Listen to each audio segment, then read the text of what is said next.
All right, ladies and gentlemen, let's break down what's next for these two unranked welterweight contenders in the UFC. As we know, after 3 rounds of hard-fought battle, Jake Matthews wins this fight via unanimous decision. Two judges scored it 30 to 27, and one judge scored it 30 to 25, which Jake needed this win desperately after taking his last fight as a loss, controversially in the third round submission to Neil Magny. So, with him getting this win back under his record, what are the primary and secondary choices I have for him next? Here's the first one. Rude boy Randy Brown. Now, I know some of you out there might think that he had a scheduled bout with Muslim Salikov for this past weekend, and Carlson Harris filled in on 3 weeks' notice, so why not run this fight back, right? Well, here's a reason why. Why not fight somebody that sent Muslim Salikov to the shadow realm?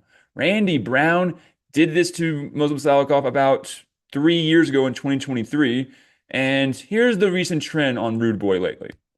Look at this.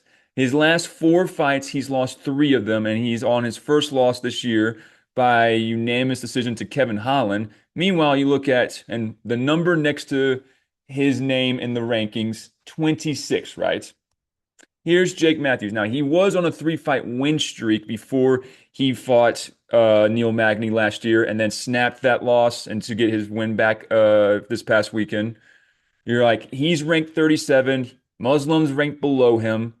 Rude Boy is right there, and he's primed for the picking after taking a back-to-back loss to Kevin Holland and Gabriel Bonfim. So that to me makes some sense. But if it doesn't, here's my secondary choice.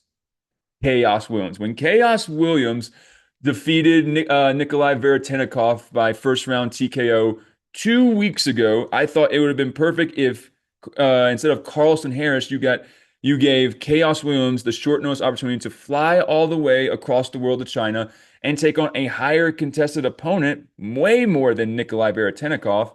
And now here's the reason why I think it makes sense for Chaos. Not as much as Randy, but listen to me. Now, as I just reminded you, Jake Matthews beat Carlson Harris by unanimous decision, but back in the day, Chaos Williams sent Carlson Harris to the Shadow Realm.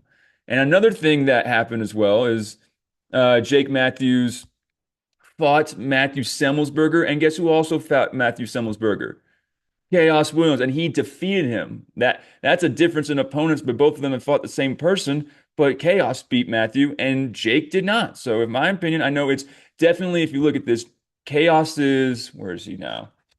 42 in the rankings, and then we all remember that Jake is 37. I know it's going backwards, but in my opinion, it's a tougher opponent than Ruboy is. But the only reason that I don't give Chaos Williams the primary over Randy Brown is because these men have both fought, and in a split decision victory, Rude Boy Randy Brown gets the job done. Now that we've match made for the winner, let's go to Carlson Harris, who, let's be honest, took this fight on 3 weeks' notice, doesn't deserve to get cut from the UFC, even though he is on a 3 fight skid, losing to Jake Matthews, Santiago Ponzinibbio, and, as I mentioned before, Chaos Williams.